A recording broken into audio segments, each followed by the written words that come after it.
the moment that I realized that I had a community Yeah.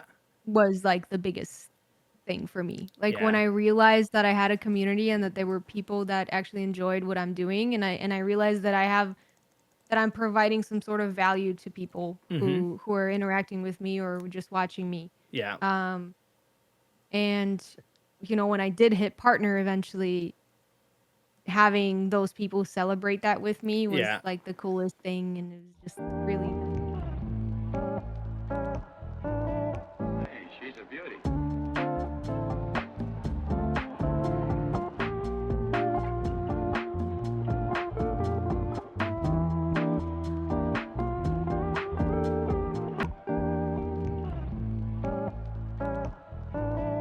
Hey, she's a beauty.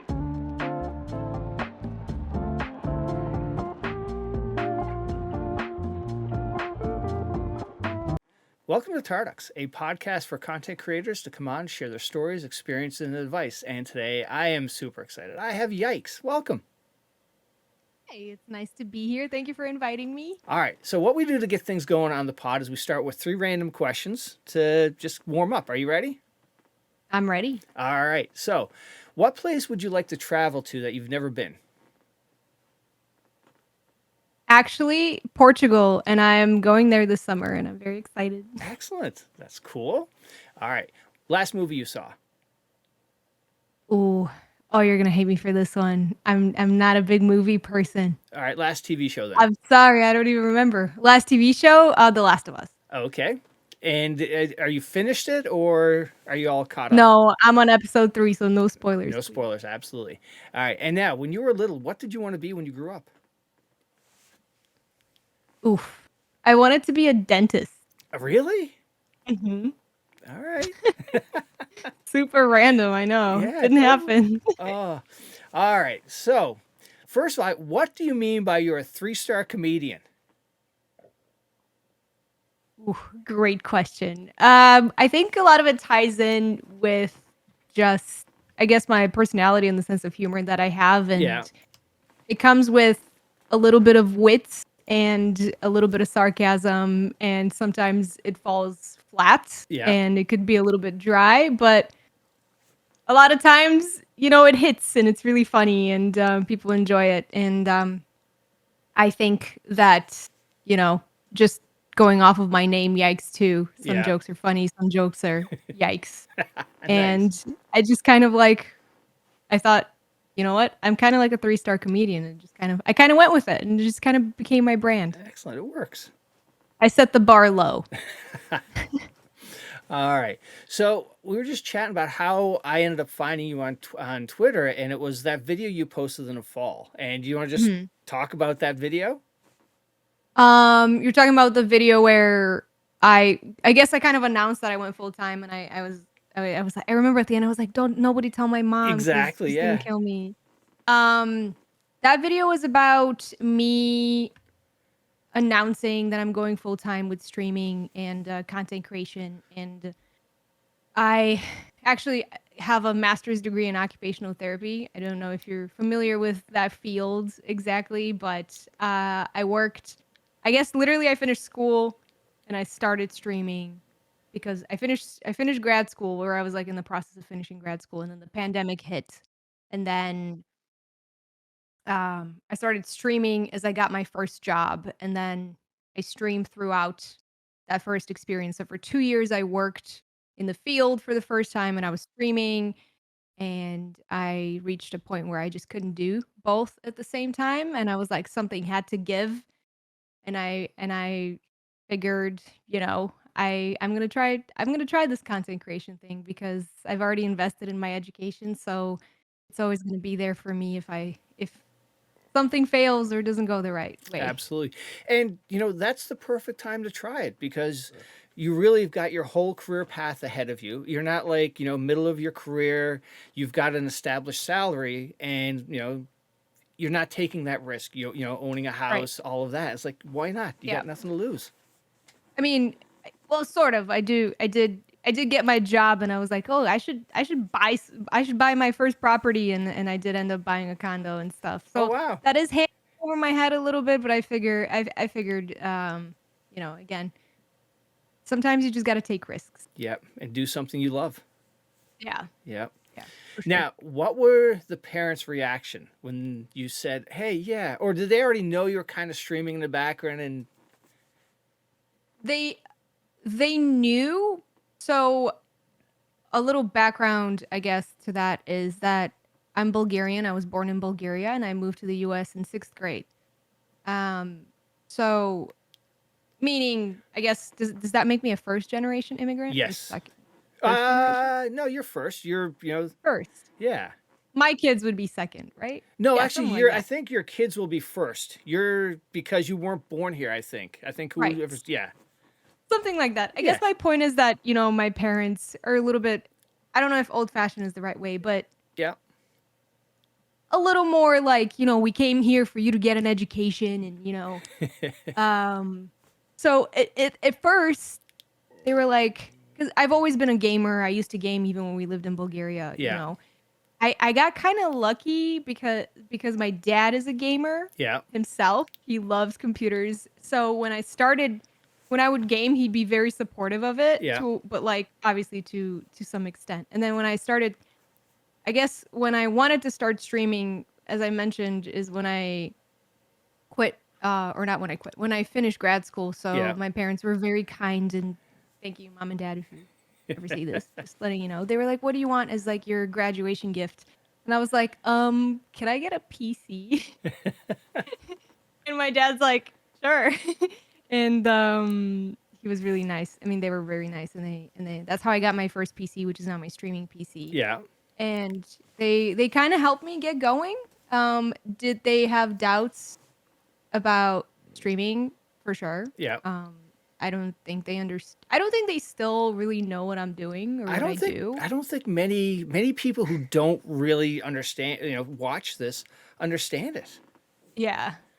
Yeah, but they were like, I used to stream in the bedroom that I had at their house, Yeah. and my dad would like knock at the door and be like, "Keep it down," Yeah. like in Bulgarian. Yeah. And I guess I moved out eventually, and then I remember it was like my mom's birthday. Actually, this October that passed. Yeah. It was my mom's birthday, and I took her out to dinner, and my dad was there too, and we were literally, I picked them up, and they get in the car, and I was like, I'm just gonna tell them, and I Yeah. was like, I turn around, I'm like, I'm gonna tell you guys this before we go to dinner, so you have time to get over it. But I quit my job. Oh my God. And they were like, "What?" And then I don't remember if it was my mom or my dad, but one of them was like, "You have the right to make the wrong decisions." And I was like, "What?" But so they didn't take it well at first. But Yeah. then they were like, "You know what? We'll support you. Whatever happens, we're there for you." They're just, they just want me to do well, and they're afraid that. And they worry. It's Yeah, they it's worry. a parent's So I job. get it. Yeah. But they're supportive. They're That's supportive awesome. for sure. That is so cool. So now, coming over when you were 6 years old, how, do you remember that adjustment? Was it a big like culture shock? And, did you know English before you came over? I was actually in 6th grade. I don't know. I Sixth might have grade, said sorry. 6. I I yeah. might have said the wrong thing too. Was it? Well, it happened really fast, and Yeah. I don't quite remember. I remember it was in the summer of 2006. Yeah. I think in my head, it all happened within the span of maybe 4 months. Yeah. So one day, my dad came over and was like, or came home and Yeah. was like, really happy, and I'm like, "Why are you so happy? Like, what's going on?" And he's like, and then whatever. Yeah. He was like carrying these the yellow, what do you call them? The yellow, not manila folders. The ones that you get your mortgage information Yes, in. yep. You know what I'm talking about? Yes. The whatever case. Yes. Something. Yep. He was carrying one of those, and I was like, and some DHL mail, and Yeah. eventually they sat us down and they're like, "Oh, we your mom won a green card," and I was like, "What the hell is a green card?" And then they explained it to us, and they're like, "Oh, we're moving to America soon," and I was like, "Wait, America in the movies?" It was so crazy. Yeah. And then they signed me up for English lessons, so I took private English okay. lessons for I guess the amount of time that we had Yeah. before we left, and that was pretty much where I got most of my English from. Yeah. Apart from watching TV and stuff like that, Right. because English is the second language in Bulgaria, Yeah. so at least now. But and then I came over and I knew just enough, but it I had like a very thick accent, and Yeah. you know, it took me a little bit to assimilate in the culture. Yeah. Oh, wow. That is so cool. Yeah. Yeah. Excellent. All right. So now let's talk video games. When did video games start for you? When did you said your dad was a gamer, so I'm assuming he probably had a system and you guys played together. That's where it started. Yeah. So he took a lot of interest in computers, and um he figured, I don't know, he found somewhere to get a PC, Yeah. which in Bulgaria at that time wasn't very common Yeah. for people to have PCs at home. We used to go to like the computer club. Yeah. Like I'd go there with my friends and we'd play Counter-Strike, and so I was 7, 8. I wasn't allowed to go to the computer club because I was like a tomboy and I would go with the boys and stuff, and I'd Yeah. put like quarters in my socks so my parents wouldn't see that I'm like taking money to go, because that's how we paid for like 30 minutes or an Oh, hour. okay. Of course, they always found out that I went, but so it was around that age. We'd go to the computer club and we'd just play Counter-Strike, Mortal Kombat, and couple other games, and Yeah. then I had FIFA at home too, and Sims. When Yeah. Sims 1 came out, I started playing that. I'm probably mixing the years of when Yeah. those games came out, but I would say those were the first games that I ever played. Yeah. Oh, okay. And now over the years, what have been some of your favorite games? I would say definitely Sims for sure Yeah. is one of my. I thought I was gonna be a Sims streamer, which totally didn't happen. But my career in streaming took a completely different direction, which I'm glad that it did, because I don't think I would have. I don't see myself as a Sim streamer in general. I think Yeah. that's just a cozy game that I like to play for fun. Yeah. Sims, City Skylines. I played a lot of Call of Duty when it came out, or Yeah. when Verdansk, when Warzone 1 came out. Yeah. I love strategy games like Age of Empires, uh, Civilization. Yeah. Those games are really fun Yeah. for me. Oh, okay. Now, what game did you start streaming with? Call of Duty. Oh, okay. Yeah. Gotcha. And now, you said you started it when you started streaming, really, you were a COVID streamer. What was the Mhm. reason you hit that go live button? What made you do it?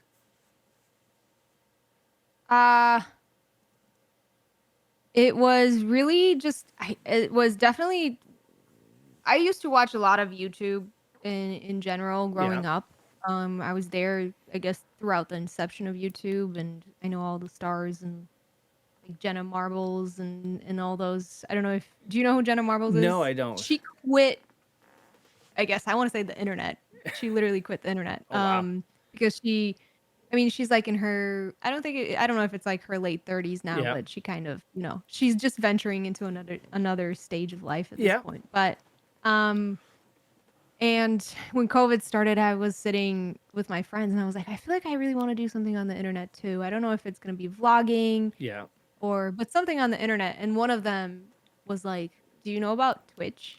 And then I looked into Twitch and Yeah. I was like, okay, this is pretty cool. And then eventually I hit the go live button. And Yeah. that's really how it started. I didn't know what Twitch was until COVID. Yeah. And now, that first few times you were streaming and you had people come into the chat, that's a crazy experience, because now all of a sudden these strangers are coming in and talking to you. Yeah. It still kind of blows my mind that there's, so many people that either, whether they pass by or Yeah. don't say anything or say something and then leave, it never really gets old. And building a community is like the coolest thing ever. Yeah. And now, you started off with COD. How long did you stay on COD before you started switching up other games or bringing other games on into the stream? I would say it was for the first year of me, I want to say a year and a half, Yeah. almost. I played COD. As the stream grew, I started I internally, I don't want to say that I started getting bored of Verdansk, or Yeah. not Verdansk, but Call of Duty in general. Yeah. It just wasn't the same for me, and I felt like I was stuck in this place where I just it wasn't really making me happy anymore, and Yeah. I was just showing up on stream and playing Call of Duty because that was just what I've been doing for so long. And Yeah. then slowly I started venturing out and doing more just chatting or Yeah. doing some sort of an event or playing an indie game or doing this or that. And I Yeah. realized that, um, people in my community kind of stick around for me, which I'm Yes. really grateful for, and I feel really lucky Yeah. to have that experience because I know it doesn't happen to everyone. Right. And then I gained because of them, I was able to gain the confidence to venture out into other games. And then recently, it was like last month, I finally told everyone, I was like, I quit COD. I'm not playing it anymore. I'm sorry, I can't. Yeah. And yeah, I stopped. It's a tough thing to do to main a game, and it's so many people I watch and they just main a game, and when that game takes a dip or they're not happy with the game, they're just not happy, and it's not a good place to be. I don't think. Exactly. Yeah, for Yeah. sure. And now, from a COD standpoint, how was the community? Like, because you gradually built up your community, but you're really still in the COD community. How was that experience? What do you mean? Do you mean like So, okay, let me put it this way. So, like, I had Mr. Gibbons on, and he started streaming in yeah, COD, he's the and best. oh, I he's met him so. in Amsterdam and then also in San Diego. He's Oh super no way! cool. You saw him. So yeah, Amsterdam was the one where he Yeah. found out he got partner Yeah, at I the would air. do I know, that was crazy. Yeah. So, but yeah, so That's Gibbons awesome. was on, and we were talking about COD, and he goes, he was so happy that he ended up finding the Escape from Tarkov game and community because he just said the COD community was a really tough place to Yeah, interact with and mingle. for sure. Um, it is. I always had this well, I guess like one of the differences is that, a lot of his content relies on or I guess VoIPing his and approach is like interacting with yes, people within the game yeah, who he doesn't always know who they are yeah, versus I always played with my friends because that was like my safety net. I always nice, had a select few of people that I played with yeah, because also as like a female COD player, yeah, people can be a little extra mean. mm-hmm, Um so I guess I didn't necessarily have that experience because I like worked to avoid it. yeah, I purposefully did things to avoid that. yeah, But nonetheless, it was still toxic in its ways. And yeah, when proximity chat came along with Warzone 2, yeah, I was so excited. I was like, "Oh, this is gonna be so good. We're gonna have so much content." And yeah. literally, 9 out of 10 interactions were just so mean. And I was like, "Okay, this is not it." Yeah, no, it's yeah. So many people I talk to, reference that, and it's tough as a content creator. You got to be careful when you do these interactions. So now, since you hit that go live button, what's been some of your highlights?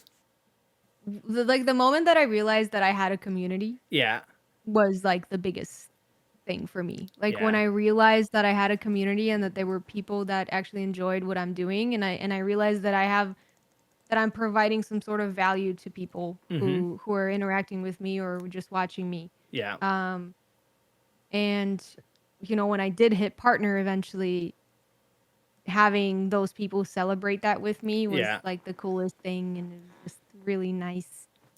And just having the opportunity to travel in so many places and meet so many people, mm-hmm, because it's kind of ironic how we were like streamers and we are on the internet so much, yeah. but yet I've traveled more than I ever thought I would in my life within those 2 years that that Really? I've streamed. Yeah, so it's kind of like counterintuitive, Right. all of those things are huge highlights. And now we have, I ended up going to Amsterdam, and I Yeah. met like Gibbon and Pep. I actually did meet Pep too. Like that was like my group when I was there, which is really Oh, cool, nice. and got to hang out with all these like Irish streamers. Yeah, And then we had like San Diego and just so many other events. We have like Boston for PAX East. yeah, Um just the opportunities to travel and Excellent. all that jazz. Yeah. Yeah, Pep's another one. He's been on the pod, and he's oh my God, that guy is so funny. Such a nice He's guy so too. cool. Yeah. He's so cool. Yeah. Yeah. So now, how would you describe the Yikes community? Or well, let's start with this. How would you describe a Yikes channel or the stream? Somebody's coming into your channel for the first time. What are they expecting? What are they going to run into? A lot of jokes, a little bit of banter. We're very close knit, and I would say but like those are like all the the joking parts, I guess, of the community. But I do strive for making sure that everybody feels included and spreading positivity and just being a safe space for people to be in. And I know it's very hard for people to join in new communities. And we try to be as welcoming as we possibly can. Nice. Yeah, like I said, every time I've popped in, it's a fun time. Everybody's just having fun. It's it's just like you were just describing. It's just a nice place to be. It's cozy. Thanks. Thank you. Yeah. And now, what is your Twitch partner story? Where were you when you found out? How many times did you apply? Well,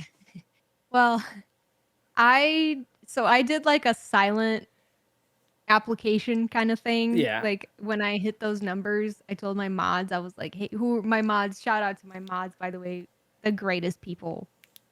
Without them, I'd be nothing. But I told him, hey, I'm applying for partner, but I didn't tell my community because I was like so afraid of having to be like, hey, I didn't get it. Right. I don't know why. It just personally just nobody likes to share like that. yeah, it felt like when I was applying for grad school and I was like so freaking driving myself crazy for so many years to get in. And I remember I had accepted my fate that I wasn't going to get in probably on the first time because it's so rigorous to get into that program and whatever.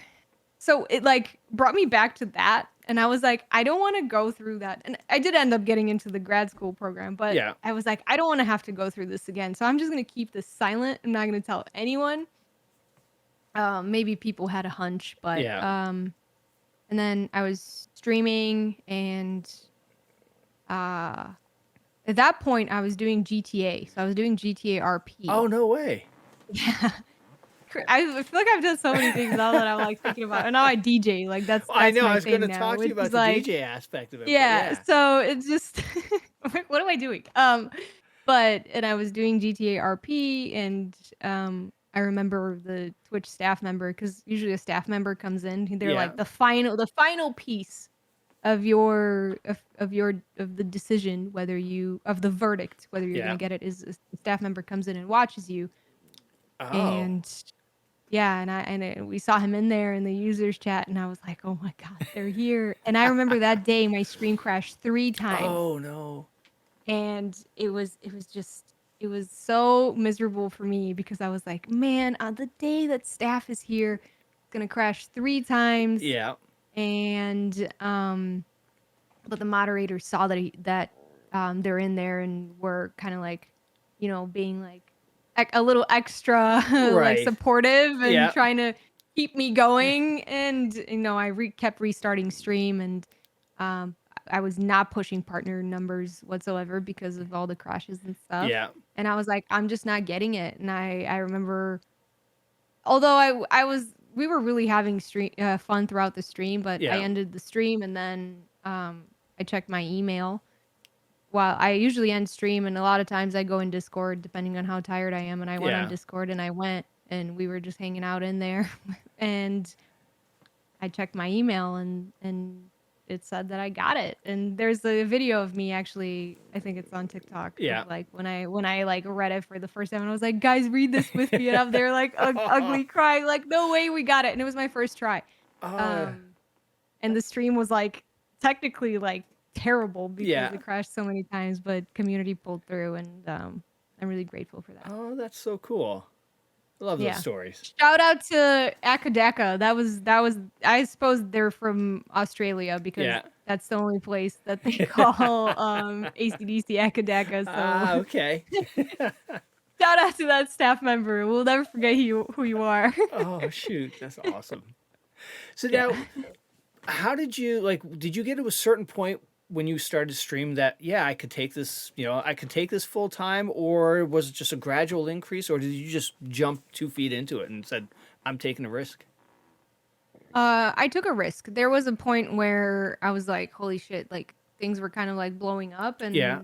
but I didn't really think it was always going to be that way. Yeah. I knew that, it ebbs and flows and stuff. Yeah. And, but I was, working full time and essentially doing content creation full time. I was just tired and I was like, something had to give. I Yeah. had to make a decision.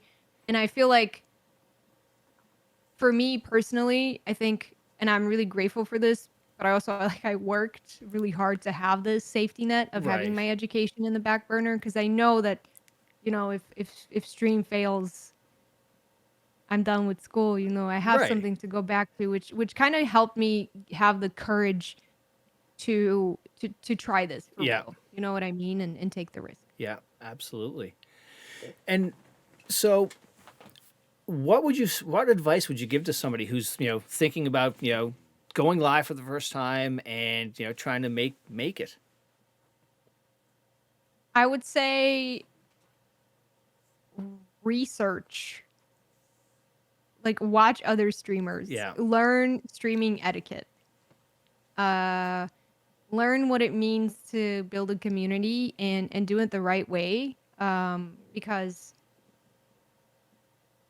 don't be one of those people that don't understand. I guess streamer etiquette is huge, Yeah. especially for people that are starting out. But besides that, do your research, learn from the people that have made it, and also learn from the people that are in the process of making it. And don't just do it because you want to make it yourself. Like, actually care for those people because Yeah. streamers can tell when you're just there to get something Yeah.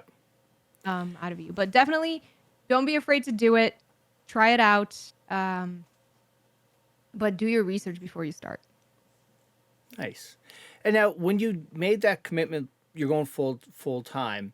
Did you change your schedule, or did you go from like you were streaming at nights and now you switched it to days, or what? Did you have a certain plan for that? Not really. So for the first year, I streamed without a streaming schedule. Yeah. That to the other point that you asked me, have a streaming schedule. I didn't have a streaming schedule for Yeah. the first year. I was just kind of like, I'll stream whenever. But have a streaming schedule, and once I established that, I kind of built it around my job. Yeah. And I was like, I'll do Sunday night, Wednesday night, Friday night, and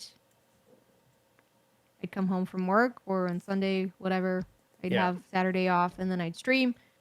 And once I made the announcement, I was like, well, this is a really comfortable schedule for me. So then I just kept it Yeah. once I went full time, and I've been streaming 3 nights a week. I don't really stream more than that. Yeah. And now, Yeah.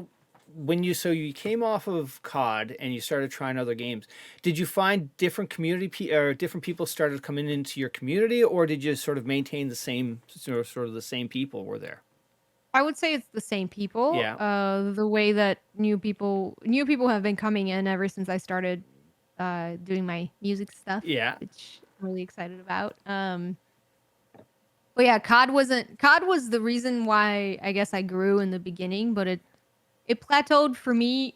I know this sounds kind of dramatic, like in my heart, but it also plateaued for me in terms of my career as well. And Yeah. I was like, if I'm not happy and stream isn't happy and the community isn't happy, something had to give. And Yeah. everybody can tell when the streamer's having fun or when they're not. Right. So. Yep. And nobody wants to watch a streamer who's not happy because there's so many more people out there, and you have somebody Yeah. new come in, they see you for 10 seconds, 15 seconds, like, yeah, I'll just find somebody else. Absolutely. Yeah. Yeah. And now, the other important thing I think people sometimes forget, you know, it's more than just playing a game. If you want to really take a stab at this, you really have to do the other aspects of it, the social, the short form content, YouTube stuff. How's that been for you?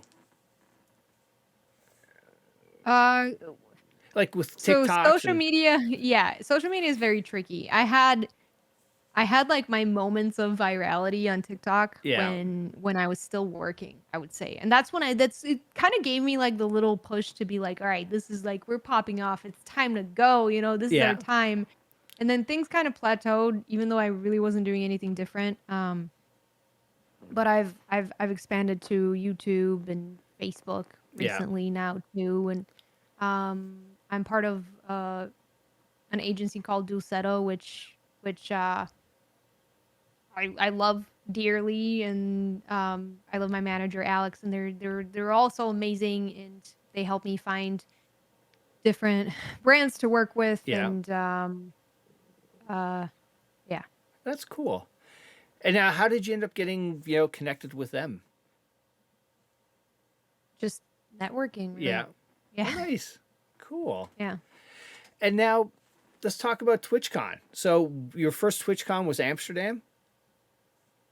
yes. And now what made you, want to head over there? Uh, well, partly because I don't know if it helped that I am from Europe. I Yeah. grew up in Eastern Europe, so to me, going over there didn't seem like it just kind of seems like something normal. Right. And then I had a couple friends who were like, "Oh, we'll go too," and we went there together and just had the best time, and I don't regret it. And then I ended up coincidentally going to meet up with another friend in the UK because I had a flight cancellation, which Yeah. gave me some time to hang out with some people in the UK, which was really cool. And yeah, I And just went. I was like, this is the time. nice. And now how long had you been streaming before Amsterdam? So it was like a year and a half. Okay. I would say no, it was a year. Yeah. A year. Yeah. Or a little under a year. I don't remember exactly. Yeah. But I got partnered in May, and then I went to or end of May.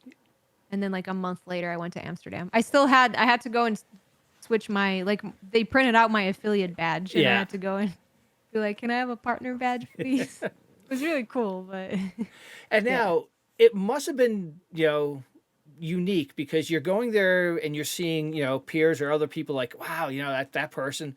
And then you turn around, it's like, there's your community or people who watch you. It's like, hey, oh, it's Yikes. And, what Yeah. was that like? I didn't really get that in Amsterdam Yeah. because, that's where like the European community Right. is mostly.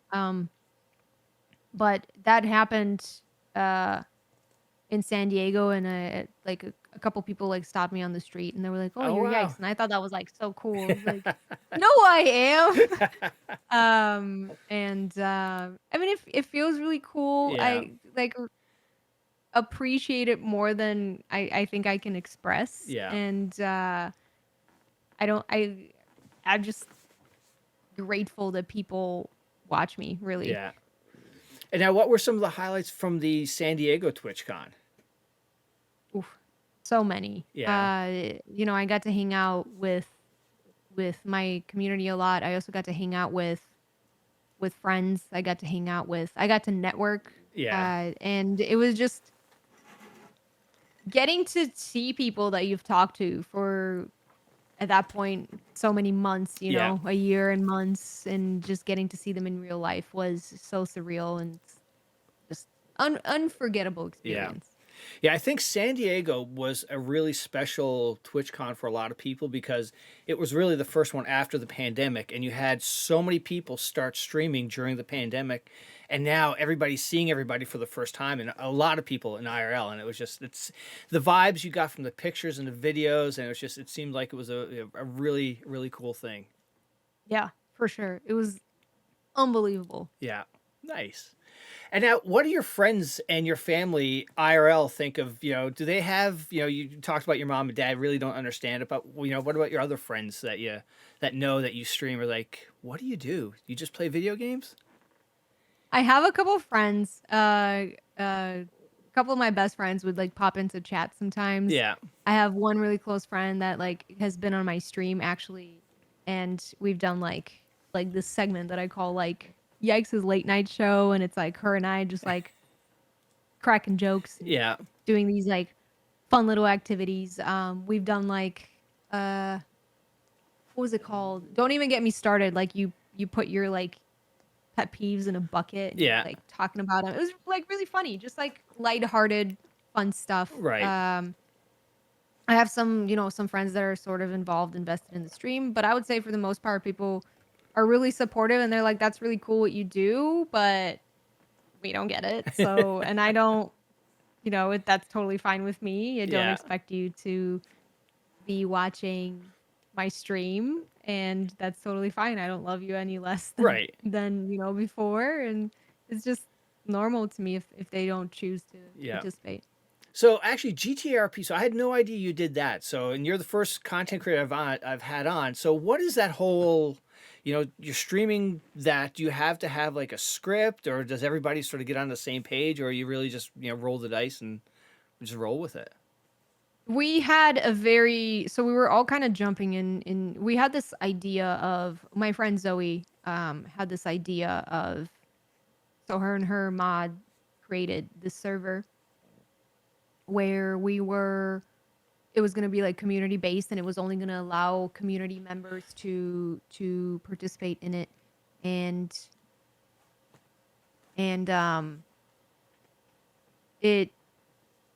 we were all so new at it that Yeah. none of us really knew what we were doing, but it was really fun. Yeah. And we kind of got thrown into it, and it was really fun in the beginning, and we're all laughing. And then we're like, okay, if we're going to be doing this, we need to have rules. If we're going to be doing this, we need we need to know what everyone's character kind of is, or if we don't, we need to. And then you start realizing that like not everybody knows how to act. Not everybody knows how to RP. Not everybody knows how to.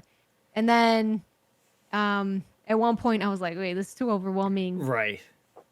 Like, it was a cool experience. Yeah. Nonetheless, I got partnered throughout it, so that's really cool. And then I just kind of like backed out and took myself out of it like gracefully and was like, thank you guys, like I love all of you, but and then I just kind of like stopped doing GTRP because it was a lot, and props to everybody that's doing it, but it's just a lot of responsibility. Yeah. See, even if you're not on the like admin team, I still feel like it's a lot of work to maintain the server. It really seems like you have to put a lot into it to get to have it come off in a good way. You've got to do research. You've, like you said, acting and just play along and whatnot. It's not it doesn't seem like it's an easy thing to just jump into. And at the same time, engage with chat, keep your community going, and keeping that in parallel. For sure. And I felt like probably RP was one of the games that disconnected me from chat the most. Yeah. Because of that. Yeah. Because you can't be like somebody's in the middle of their skit with you, or I shouldn't say skit because it's not like scripted, right. But you're in the middle of your RP and then you're getting a raid, so like you can't really talk to you, like, acknowledge the raid, but so you're like, okay, who am I, what do I prioritize here? Right. Yeah. Absolutely. I didn't like that feeling. Yeah. And now, speaking of raids, that's a unique thing for a content creator to have us all of a sudden, especially if you're like a smaller streamer, and all of a sudden you have X, and now somebody's coming in and dropping, triple X the number of people into your. How, do you remember any of the first times you were raided with a large group of people? Yeah. I think the biggest raid that I've ever gotten was Sweet Tails, which I'm a really big fan of, and it was like, I was like starstruck, and just, I was like, there's no way, it's like one of those things where you're like, now this person knows who I am. Yeah. Like it just felt so surreal. And this person that you've watched for such a long time and, you look up to, now all of a sudden knows who you are. And it was just, it was a crazy, surreal experience. And I just, like, sometimes I rewatch like my reaction and I'm like, I kept it together really well for how I actually felt. I was like, props to me for being able to like act like pretty like even though I was like freaking out, I was Right. like internally I was just blown away. It was really cool, and I'm like really grateful. And then there's been other raids afterwards, but I would say that one was definitely the biggest And one now, and how most big impactful. was it? Would you like, a few hundred or like a few thousand? No, it was I think it was on her birthday, which is even like crazier. And then I Yeah. got to meet her a few days later Oh at PAX shoot. East. So like the way it was like holy the Yeah. stars like wanted to I don't know, just let her know that I'm like a huge fan. But Yeah. it was I don't know, at least 2, 3, maybe even 4. It was a lot. Oh It wow. was a lot. Yeah. Chat was just flying by at that point. Crazy. Yeah. Unbelievable. Like her community was it was insane. It was unbelievable. So now, who do you normally roll? Like, do you normally still have a sort of a normal group of people, a regular group of people that you roll with? You're playing games, or really you just do a lot of interacting with your community? I still do, but Yeah. I played predominantly with my moderators, and then I had a couple people that just like my dynamic worked really well with, whether Yeah. it was like friendship wise or on stream. But the dynamic on stream is very important. The Yes. people that are playing with you, if like you're doing this full time, should kind of know that you're doing this Yeah. as something very serious. So I had like a designated squad, and then I did community night every single night. I recently actually like I did that for 2 years. Not every single night. Every single Friday was community night, so I'd Yeah. play with people from my community. So it's kind of like very well mixed. But ever since I started doing like music stuff, I kind Yeah. of do like song request Sunday now, which is my way of involving the community. But yeah, I don't know. And then last week we did GeoGuessr, and it's just spontaneous Yeah. of how we get people involved. Cool. And now the DJ stream. Where did that come from? Was that always something you wanted to try, or you? I used to go out quite a lot when I was younger. Yeah. And I was kind of exposed to really cool music Yeah. and really fun times. And sometimes when I went to my friends' houses, I would like I don't want to say DJ because I don't know if that like is the right term, but I would have like a DJ software and I would just like transition the songs with like Yeah. a mouse and a keyboard. But I was like in high school when I did that. Yeah. And then just loving music so much and then venturing out into different like going to concerts and Yeah. just experiencing music so meaningfully. And I then one day was like, why don't I just like I'm quitting COD.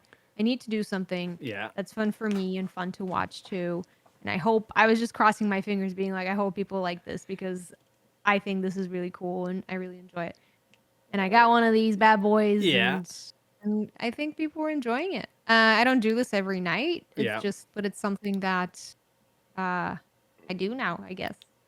Now, because it's you're going from video games to now you're a lot more involved Yeah. with mixing did you do a lot of like prep beforehand, or really you just let's try this thing?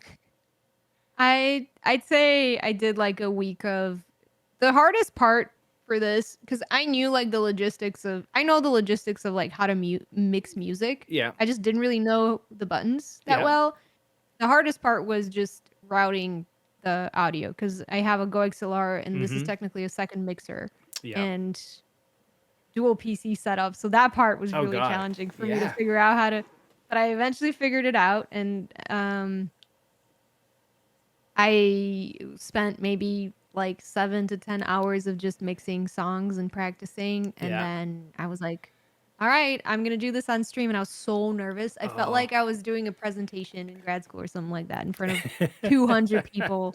Even not like 200, not that 200 people were watching me do this, Right. but I felt like I just felt so nervous. And I Yeah. hadn't felt that nervous in so long. But it was probably one of the best streams of my life at the end, though. It was so fun. Oh, nice. it went great, and I mean, also community was super supportive. So. Well, I was going to say it must be different for the community who's used to seeing somebody play games, and some Yeah. people may not even know that DJ, streaming DJ is not a is you can see it on The Twitch. thing. Yeah. Yeah, it is different. It seems like I think also the community kind of saw that I was happy and Yeah. were like, this is actually kind of cool, because obviously people could be like, well, I'm glad that you're happy, but this is not what I want to watch. Right. And they move on. Yeah. That could happen, but I'm, whoever I can keep, there's only so much a streamer can do to Yes. keep viewers, but Yeah. you also have to remember that, you can't keep doing something that makes you unhappy. No, that's true. And your community is there because they want to see you. They want to hang out with you. That's, how you interact with them. So it's, And I make sure to include like just chatting and other, like, we played games like the next week and stuff. Yeah. So I don't know. I'm trying my best. Yeah. Excellent. Well, it's Really am. working, and you seem happy on stream. So that's the important you. thing. Thanks. So, and now speaking of music and concerts, what are some of your favorite concerts you've been to? Oof. I would say I'm a huge Billie Eilish fan, so Yeah. sure, those are like the best concerts that I've been to. Definitely Panic at the Disco a few years back because I guess they quit now and I went recently, but it wasn't the same. I could tell that like something's going on. I was like, they're about to quit, aren't they? And then they did. Or break up, I should say, not quit. I like a lot of like Latin American music, so I've been to a lot of artists from there, like J Balvin, Maluma, and I've been to just a lot of venues in general that plays like a mix of music all over the world. So it's really cool. Yeah. Very cool. So now, are there any content creators people should check out? Other peers that people really should go watch their streams? Oh, absolutely. I would say within right now the space. I feel like I want to give like big props to the people that are continuing to play Call of Duty, but sometimes are not quite enjoying it. Yeah. So to everybody that's doing that, I know that's such a like a huge vague answer. Like you guys are doing amazing and props to you, but there are a few creators that I do want to shout out. There's somebody in my community called WPageIt00 who's trying really hard. He's an up and coming streamer. He's trying really hard to make it out there and working incredibly hard. There's Big Papa Bree who started her own GTA RP server, who is also like huge props to that. I mean, that's such a huge responsibility and is doing really well. Shout out to Sweet Tales, of course, for the paving the way for future creators. I'm really inspired by Julian Solomita. We have Night Beats, who is she's the DJ herself, and she's amazing. And I mean, I can just keep listing them off. Benjamin's amazing content creator. I don't know if you've heard of him. No. Benjamin's. He's the founding father. He's Benjamin Franklin. Oh yes, I've seen some of his stuff. Yes, he's very funny. He's amazing. He was part of my group in Amsterdam, and he's such a great person. Okay. Timmy Toucans. I mean, I can keep listing off people. This is awesome. Yeah. Excellent. And now, any sponsors or any companies that have helped you want to give a shout out to as well? Huge shout out to Streamlabs, who I'm sponsored by. I'm partnered with. Who are amazing. And Logitech, of course, because they're their father company. Yeah, huge shout out to them. Excellent. For choosing me as a long-term content creator for them. So I really appreciate that. Cool. All right. So now when you're not streaming, you're not creating new content, what does Yikes do away from the computer? I try to be outside. Yeah. I've been doing a lot of yoga lately. I try to go to the gym. I try to spend time with my family. I try to spend time with my friends. Like anything that gets me out the door into the outside world, I would say. Yeah. Is what I'm doing when I'm not in this room. Yeah. And now, what's any big plans, any events you're going to, you're looking forward to this upcoming year? Tons. Yeah, we have PAX East next. Oh, you're coming out Week? Boston way? Nice. Yeah. Hopefully I'll the be snow there. will Are be you in gone. Boston? I'm in Connecticut, so we're only about an hour and a half away from Oh, Boston. okay. So yeah, Or are you going to PAX East? I don't know yet. We'll see. Gotcha. Okay. Yeah, I'll be there, and also then we have TwitchCon Paris. Yeah. Oh, you're heading over Uh, across the pond? Nice. Yeah, I'm going to TwitchCon Paris, and also I'll be going to TwitchCon Vegas, right? Vegas. Yeah, and yeah, tons of stuff to look forward to. Excellent. Very cool. And oh, where does Yikes come from? How did you come up with the the name Yikes? I just have tons of yikes moments. That's what it is. I used to do things and I'd be like yikes, and then I Yeah. was like, I feel like that's just like I just embody that word at that point, Yeah. and it just I was like, that's just I'm gonna go with it. There It's you just go. who I am at this point, and I think it's incredibly relatable to who I am, I guess. And it's a great, and your person, like you look at the picture of like your face on it, it's like, yeah, that's just it like goes hand in hand. Yeah, thanks. No problem. All right, so hey, we're done the podcast, but before I let you go, you've got to shout out somebody who you think would have a good story to share on the pod. Ooh, okay. I would say Benjamins for sure. All right, well, he's been called out, and we'll get him on. So, All Yikes, right. thank you so much for doing this. It was wonderful meeting you, and thank you for sharing your Thank story. you. Thanks for inviting me.